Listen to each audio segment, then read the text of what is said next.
Here, I'm Dr. Gazike Prince with, you want to introduce yourself again, Dr. Helm? Dr. Kathy Helm. Good to see you. How are you doing today? I'm okay. How are you doing today? Oh, we talked a little bit earlier, but today's been a rough day, but we'll get to that a little bit later on. A rough day, but a blessed day as usual. But we have so much to talk about today, and to be honest, it just makes things kind of weird. But we've been talking about having a consistent topic based on your expertise around sex education and sexual health. And so we're going to talk about a sex topic around why couples don't directly ask for sex. We'll get to Mm-hmm. that eventually. And then we want to talk about the TikTok toast lady, talking I crap wish I about. had a piece of wood so I could mimic that. I And could then get one if it would make it more realistic. I could go grab a piece. she was talking crap. If you haven't heard about it, we'll talk about it later. But she was talking crap about people on food stamps. Let's talk also about the Trump tearing up the White House. Come on, tearing up the White House, Turn it up. um, tearing it up, just doing whatever he wants. And then hopefully we'll have time. We're going to actually talk about the top 5 relationship problems. Mm-hmm. Hopefully it'll resonate with a lot of folks. And then lastly, our side eye is more than a side eye. It's all kinds of stuff. But the government shutdown and the snap, which is coming up Mm-hmm. actually this weekend. So Yeah. Yeah. we got a lot. We got a lot. We do. But We before we do. get to those topics, I wanted to get to our djembe card today, and I asked Dr. Helm give me a privilege to do a card that we've actually done recently, but want to do again today. And it's someone who loved you into being is blank. Someone who loved you into being is blank. And I wanted to do that one today because hopefully I can do this without getting too emotional.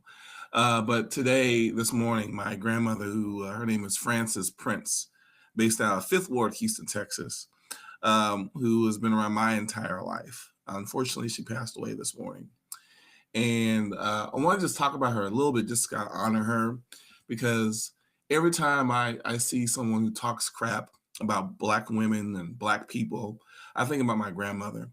And not just my one grandmother, but all my grandmothers, my mom, my aunts, but particularly her today because she was a very strong influence in my life.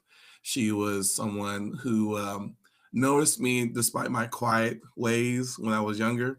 I'd be hiding in the corner trying to be invisible, but she always seemed to notice me. And this is from a family of, well, she had 9 children. On average, they had about 5 or 6 kids per person. So to be able to still be seen by her and noticed and loved by her unconditionally um, was something very special. And so losing her today this morning has really been hard on our family. But I'm reminded of how much she loved me into being and all the things she did for me, despite having a large family, despite sometimes wanting to be invisible. But she always noticed me and recognized me and loved me. And so thanks. And I'll be thinking about her over the next several days. She sounds like an incredible human being. Yeah, 4'11" and all kinds of power. Give me two of her expressions. Uh, you know, she she always every time I saw her, she was 4'11". So every time she saw me, she asked me, "Are you still growing?" Uh-huh. And typically when I was in college, but even up until now, it says, "Are you eating?" Are you Oh, I eating? should I should replace that with, "What church are you going to?" Are you Okay. going to church? So she wanted to make sure that you weren't still growing, that you were eating and you were getting your spiritual grace on. Yes, yes, yeah. This is a woman who went to a church that was started by her mother, and they did all kinds of things coming out of a really small town in Louisiana, coming to this big city, Houston, Yeah. doing what they were trying to do. Yeah, Yeah. Well, I'm sure she was proud of you and all of her children, grandchildren, and great grandchildren. You said she was 105. 105, 105. She, yeah, she had all the Amazing. layers. Yeah. Yeah. Yeah. Well, prayers go out. Love goes out to you and your family, KP. Well, thank you. Thank you. I did want. I wanted to make sure to give you opportunity if that's something you still wanted to do. Someone who loved you into being. It's still my parents. Yeah, yeah, I yeah. mean, what I will say is, I mean, both figuratively and literally, they did. And I guess what I would say about that is, I have the pleasure of working with many, many clients, some of whom have not had good parents, right?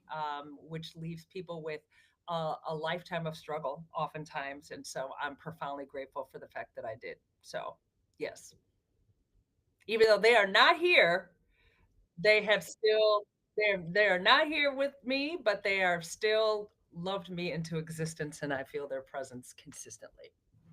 I love that story you told about your dad last week about birth control. I still think about that. That's Yeah, I pretty didn't. You good. know what? Yeah. So I have my parents were teachers. They were educators. They were Chicago public school teachers, and my dad was also a school counselor and principal. I got lots of sex stories about my parents because they wanted to take an educated approach to teaching us about those things. So they came with books and knowledge, and I can tell stories about how I abused that. Oh, beautiful, beautiful. So, Yes, yes. which one of these topics we want to go to? I'm not sure if we'll get to all of them, but we'll if we don't get to it, we'll definitely do it next week. But you Okay. want to do the sex topic about couples who don't ask for sex, or you want to do the 5 relationship problems? You know what? Since I'm talking about sex, I'm going to tell a personal story and then I'm going to get into that topic. So, here, since I dropped a little bit. So, I was a black swimmer. It existed even in the 80s. Yep, early 80s. And I would tell my friends as my mom was driving the carpool, I'd be like this, shh, shh, watch this, watch this. And I'd be like, Mom, tell me about the fallopian tubes. And so she would go into a lecture, right? And then one day I tried that same stuff on my dad. Mhm. And my dad, and I don't even know if I can say what he said on this here podcast because it's You so can. grossly You can inappropriate. say it. But he said, Catherine, which always meant I was in trouble. Catherine, we have told you about sex. We have told you about fallopian tube. We have told you all the proper names. You don't want to know about sex. You want to know about effing. You want to know about balls and boots and he used every inappropriate term. You want to know about balls and this and blah, blah, blah. That's what you want to know about. And I was like this, "Uh," and he was probably right. And I never asked again because he's like, oh no, we've told you about all of these things. We took the educated approach. You want the guttural approach. So let me help you out. And then I never asked again. So there you go. So it's any wonder I became a human sexuality educator. But on to our topic for the day. Couples, did you know, KP? Did you know? I know that story that gives you a whole sense of who my dad was. I'm like, hey, it worked. It was, I was like, I'm gonna shut the hell up now. I'm not gonna ask you a question. Did you know that most couples do not directly ask their partners for sex? I'm yes, but it disturbs me. It disturbs me in so many ways because I mean, I just disturbs me because I know it's true. I know I've It's true. experienced it myself when I was married, even in my Mhm. relationships since then. There's this Yes. awkwardness about, yo, can I get me some? Yeah. Yeah.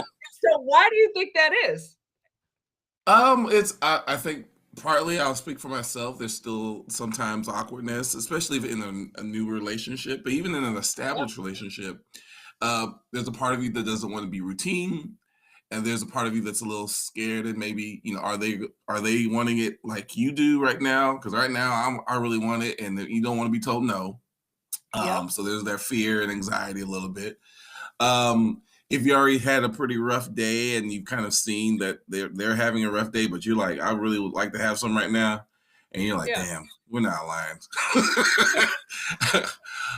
If the last time we had sex didn't go so well, there's like I don't Yeah. know. So there's a Yeah. lot of reasons why, I guess. There are. And the number one reason is that people don't want to be rejected. So here's what research shows that couples develop their own language around sex. So here's an example of that. If someone's like, I'm gonna go upstairs, I'm gonna take a shower. And the other person is like, I'll meet you up there in a minute. That means there'll be sex. If the person's like, I'm gonna go upstairs and take a shower, and the other person's like, I'm gonna watch this game right here, that means no sex. And so couples create, and it's not that no couple ever directly asks for sex, but a lot of times they don't, right? Because there's a fear of being rejected, shame at being rejected, right? And so I think one of the reasons why I became a human sexuality educator years ago was because it's not about the act itself, right? It's about all of the social, gender, cultural, spiritual, religious norms that we bring to it. And each generation thinks that they're the one who invented sex. Somehow their parents and grandparents did not. And it becomes nasty as people get older, right? Mhm. So there are all these really interesting kind of cultural variables around sex. And one of them is that couples develop their own language and non-language about asking for sex, even though if someone is like no,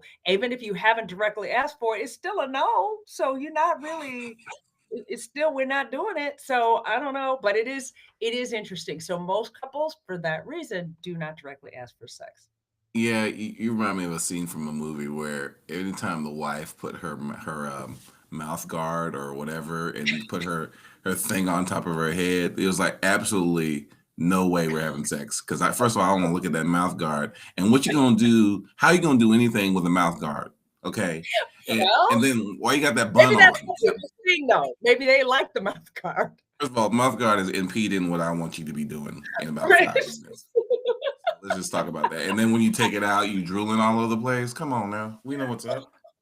I really love what you're saying because there is like a code, uncoded There is. communication about what's going to happen, what's not going to Yeah, happen, and that's I've right. seen them all. I feel like I've seen them Yeah. all.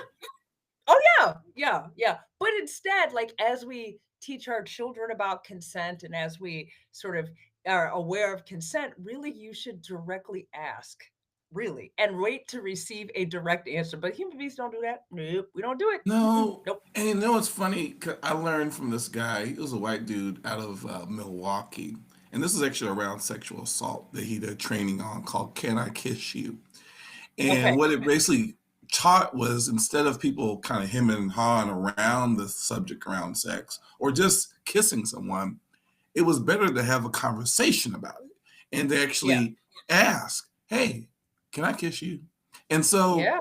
and I'm not. There's all kinds of ways of doing it that hopefully don't come off too nerdy, but just being able to have the conversation actually is a plus over the kind of the Spock mind meld situation people use. But the actual conversation can actually be pretty sexy if you do it in a Well, way it that's can, but people are not having the conversation. So we're not having conversations about birth control. We're not having conversations about can I kiss you? Right? We're not having those conversations. Young people are having those conversations, older people. And some of it's because we haven't been taught how to have those conversations. And I thought, what like the stigma around sex makes people feel vulnerable. So we it, deal with it by not stating what's real for us without being honest, without having conversations, right? And it seems like, our sexual development in some ways is stuck in time from it 50 years ago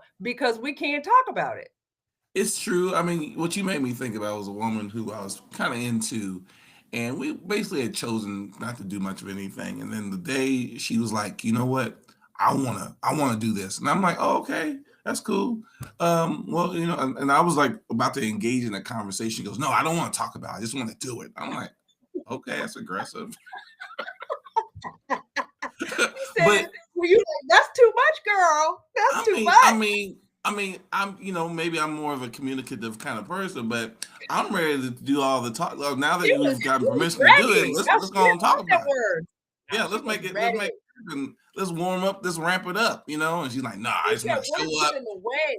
The words get in the way. That's what she said. Apparently, she's like, "Cause I don't want you to say nothing stupid,"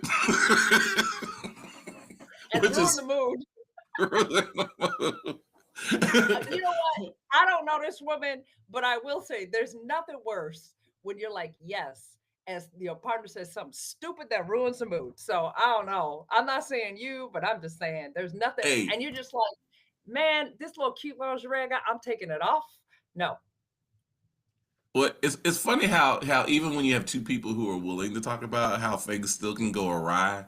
I was with this woman one time, and it was going fine, but it got chilly, right? And Uh-huh. so instead of keeping her little lingerie outfit on, she put some jeans on and then put a coat on. And she goes, I was trying to be sexy for you, but I'm like, oh, look at you with your little lingerie with jeans on. Hey. And she was like, "Did you see? Good, because I'm cold now, and this is uncomfortable, and I'm going to choose my comfort over the visual."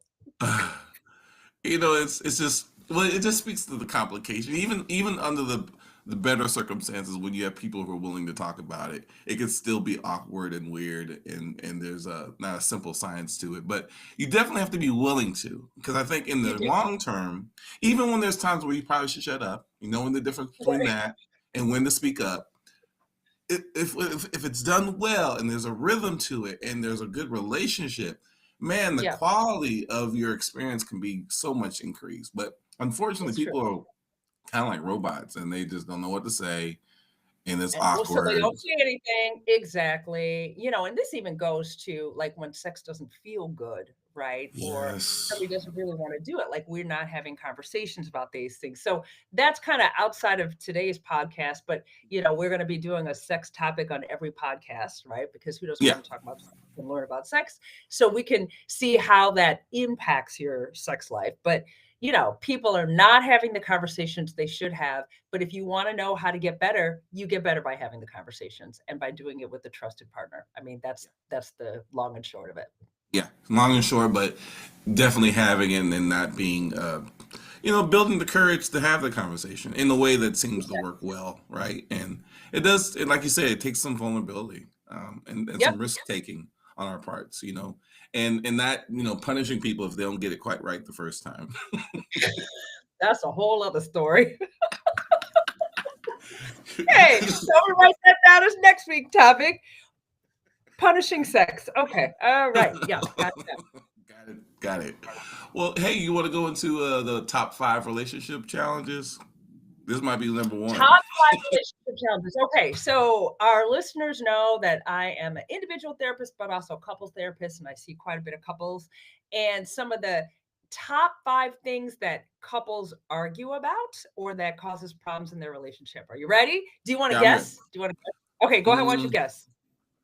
I don't know if I want to guess. I mean, not. I mean, definitely inability. I would say money is usually one of the Money? big ones, right? Right. Yes. Yep. Poor communication is probably another one of my guesses. That's not Kind on of the a list. But okay. okay. I'll give you one more guess. Money. Okay. You said money. That's it. Money because it's in there two, It's in three there. times all the time. Yes. Okay. Oh, kids. How to Yep. discipline kids.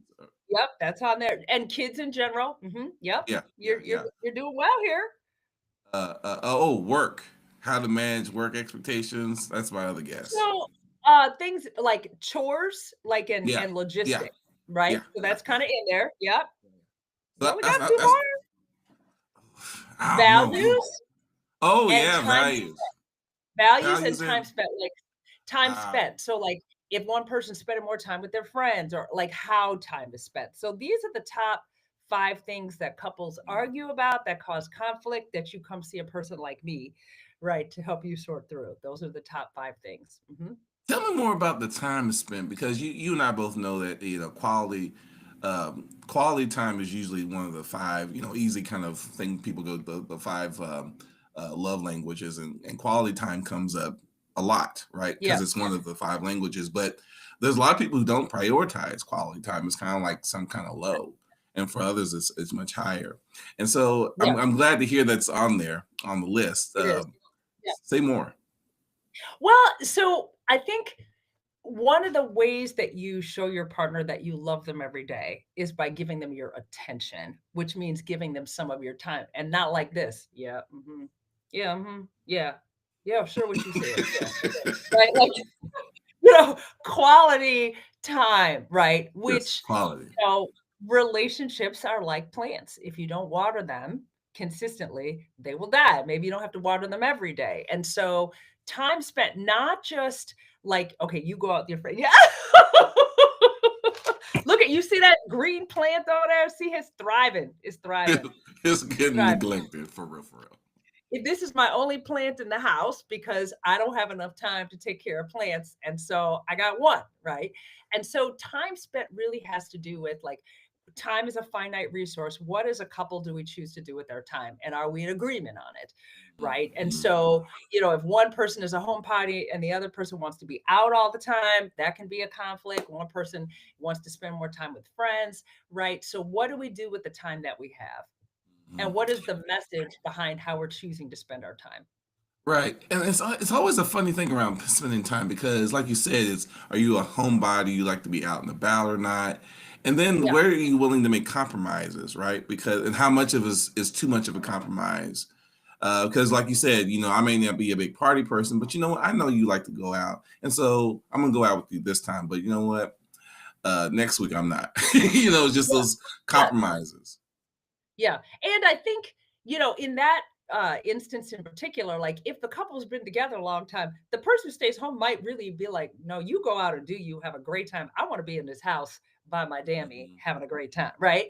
You know, I find that it's newer couples that are like, no, I want to be with you all the time. People who've been together a while, like, you do you. And maybe that Ah, represents growth in the relationship, right? As long as you come back together and spend some time together. Mhm. it's funny you say that was because one of the things I remember my ex-wife, she would, people, again, because of how things are early in the relationship, you spend a lot of time with each other. So she would come, one time she came to me, she goes, "Hey, I'm gonna go out with my girlfriends, and I hope, hope you're okay with that." And I learned relatively quickly. I said, it made a whole lot more sense to be like, yo, go do your thing, baby. Because when you come home, we're gonna be happy together. Because she's in such a good mood. She has a great Yeah, attitude. She had a great time with her girlfriends. And so when she comes home to me, I'm like, hey, baby, let's do yeah, this. It might be 3 o'clock in the morning. You might have to come wake me up. But please wake me yeah, up. yeah. Well, it's a mistake to believe that one person can meet all your social and emotional needs. Yes. Right, and Yes. so when we put, pressure that we have to be best friends and you're supposed to meet all my needs, it's a recipe for disaster, disappointment, and grief, right? As opposed to trying to have a more balanced life where your partner meets a lot of your primary needs, but you also have, friends that you associate with and without your partner. Like your partner is one piece of a whole pie. We all get to decide what the pie looks like and how much of that pie gets taken up by different individuals or different things. But your partner's one piece. They're not the only piece. Yeah. Well, the other thing you mentioned was, I guess, the chores around the house. It comes up. Good Lord Jesus. If I haven't heard a woman say, I just need a man who's going to take out the garbage without me asking. Well, so there's a lot of research on this and the mental load that women in straight relationships carry with trying to, figure out all the logistics of the household. These disparities still exist, but it leads a lot of people to divorce court because of the anger and resentment, right? If one person is doing most of the tasks, right, and the other person is not helping, right, or if one person is doing the thinking for an entire family, right? Disproportionately, research shows that's women. It leads to a lot of relationship dissatisfaction and breakup. Like, we ain't have enough time to talk about that today. Like, that is something that we really should talk about because it is destroying marriages. And it starts young. Let me give you an example. Okay. So, I have a 13-year-old daughter and twin sons. This is what my son says to me.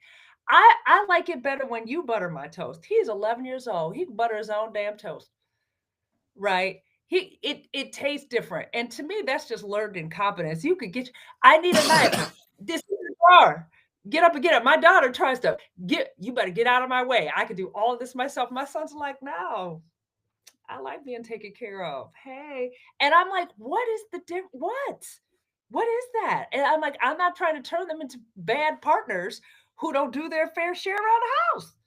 Well, there are many a son who blame who when they do get with someone, they blame the mama for making them the way they are. So you may not want to butter their toast too much longer. Well, that's what I exactly. That's what I'm saying, right? That's what I'm saying. But why is it we've got this oftentimes a gender disparity that causes a lot of relationship grief. So let's, I think we should dig deep into that one because that's a big problem. I see a Well, let lot me of let couples me who struggle. let me ask you this one thing before we get off this topic because I think it's great. Okay. I have a homeboy, and his wife is in some ways kind of traditional. She likes to keep the house clean, cook all the meals, kind of treat him a little bit kind of like a little king, right? But then when he gets up to kind of start cleaning and doing some stuff, she's like, "No, no, no, no, don't do that because you don't do it right." And then he's like, "Well, Okay. if you don't let me help, or let me do my part, and matter of fact, not just me, the kids do their part because they're older. Why Yeah. what she does as a result, according to him, is she's like refuses to let them help. But then later on, she's upset and frustrated because she's Yeah, feeling yeah, and overwhelmed. that's another problem. Yeah.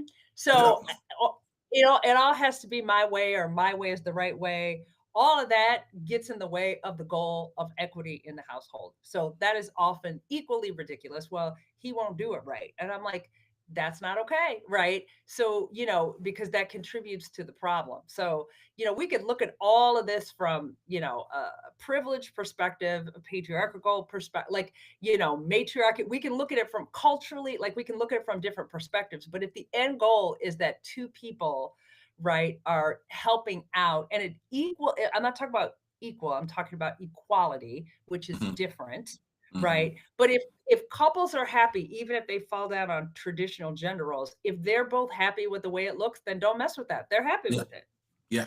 Yeah. Yeah. right?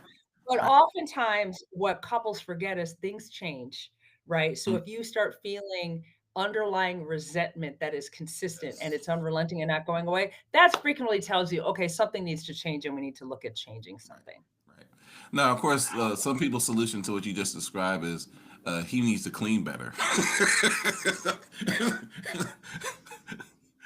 We'll What? see And you that. can have a conversation about like what does it look like? So for example, when I first got married, I did the cooking. Now, why?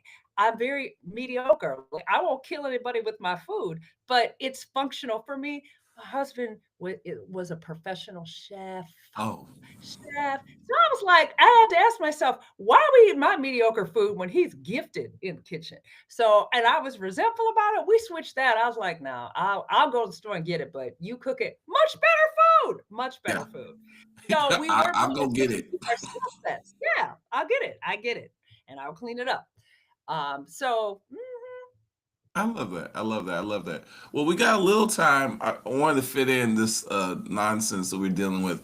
One, before we get to it, I'm glad that we are having this conversation because I think there's so much around this, around relationships, but also particularly yeah. around sex that we'll have more conversations about. But I do want to get to this conversation around Trump fucking up the White House, the Eastern, is it the Eastern Wing or Western Wing? I forget. One of those wings.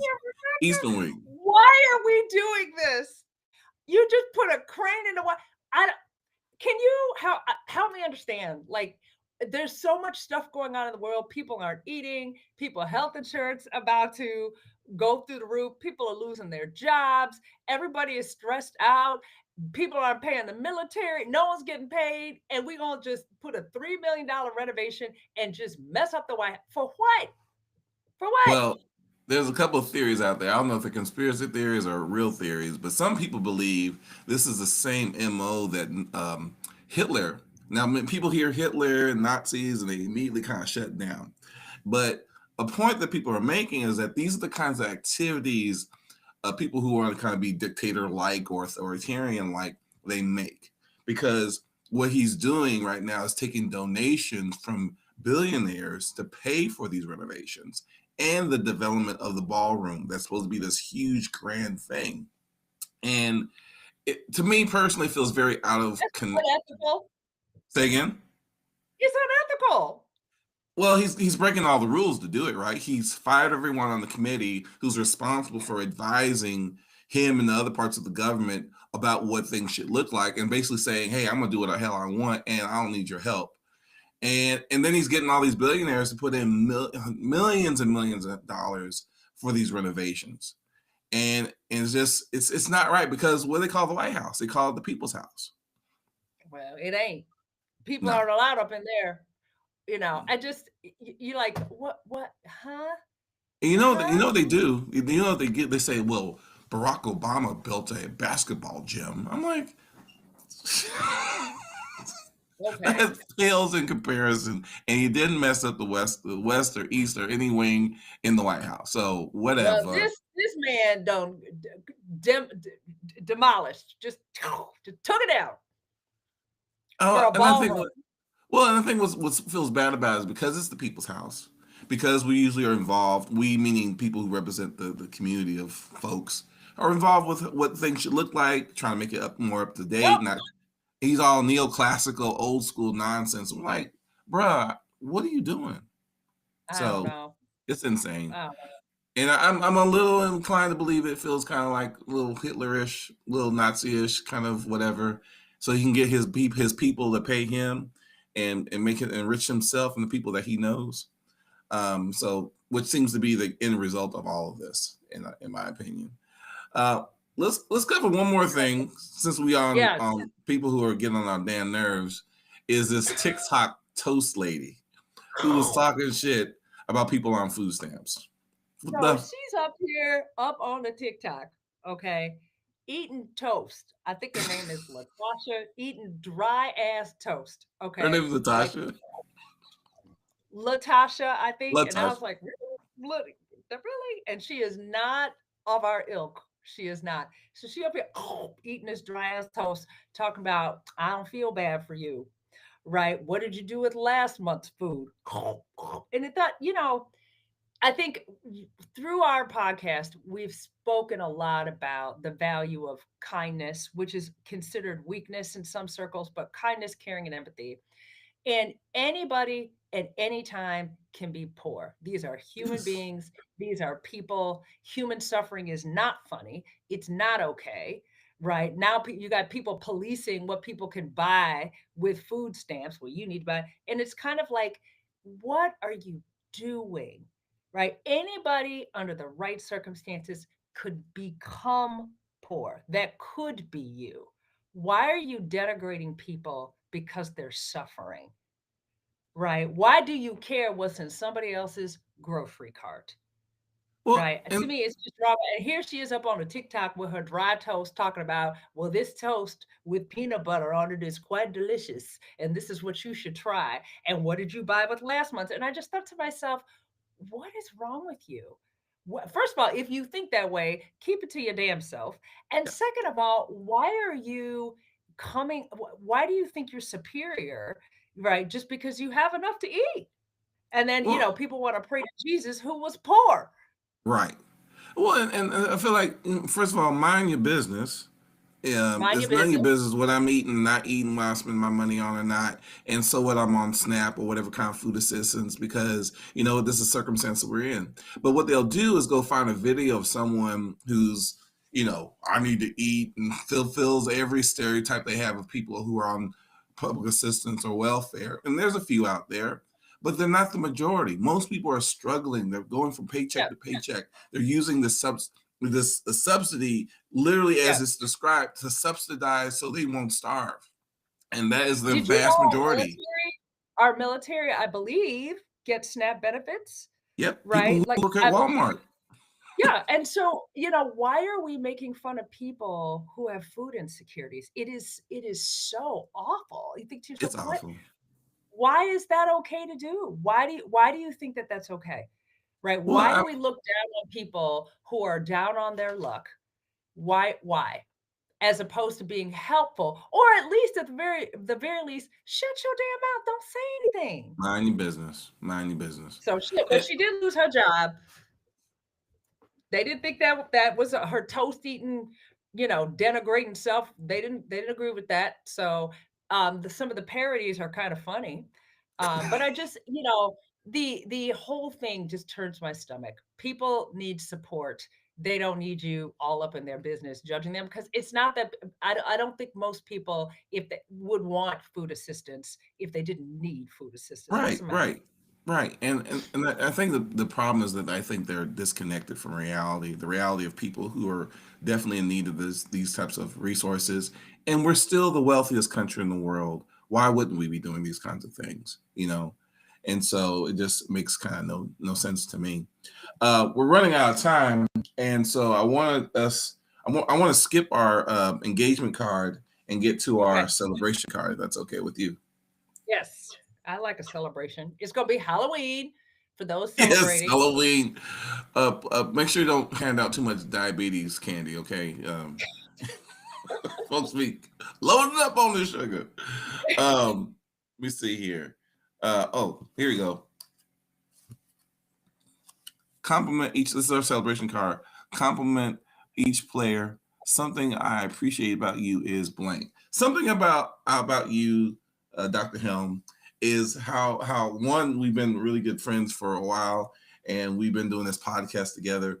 But one thing I really appreciate you is your intellect. You're intellectual without being cold. You're so like um, connected emotionally, and so I've always appreciated about you because sometimes we psychologists can get really in our heads and that in our hearts. And so one of the things I like about you is how you stay in your heart, and it shows, I think, in Oh, our conversations that we have here today.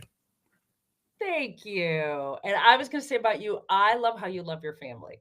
Right. With every card, you celebrate your brother, you celebrate your mother, right? You celebrate your grandmother today. So our show is dedicated to her. So I love how you love your family. Well, thank you. Well, thank you. Well, our only side eye, and we kind of spent a lot of time on it today, was these fools who would have the government shut down, particularly with SNAP. We're talking about 42 million families. Yep. 42 million families who are worried. I mean, they're literally telling stories. That's the good thing about social media. These folks are going on social media telling their stories about the Yep. loss, about how they're going without dinner for days so their kids Yep. can eat, how they're worried about where they're going to find meals. How we're seeing stories, you probably see it in Chicago, but I'm seeing it here in Austin and across the country. Families standing in for hours sometimes to get food from the food banks. and Mm. and the good thing is I heard here in Austin, there's the the darling of grocery stores is HEB, and Okay. HEB has decided to give millions of dollars to food banks to help with this, because it wasn't just the people who are potentially who are on SNAP, right? It's government employees who lost their jobs. Oh It's people yeah. who are being laid off from Yep. Amazon and other places who are Yep. worried about where their next meal is going to come from. So Yep. I, I don't know. I definitely got so much side eye, but I think my neck is hurting from this. You don't want to get a crick in your neck. Oh, Lord have mercy. My neck is hurting for so much side eye. Yeah. But Well, I'm it's glad to hear about the grocery store making good. We need more of that in the world right now. Oh, did we freeze?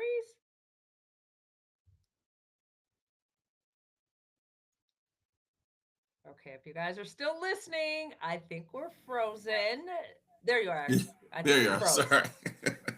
It's all good. What were we saying? Okay. Okay.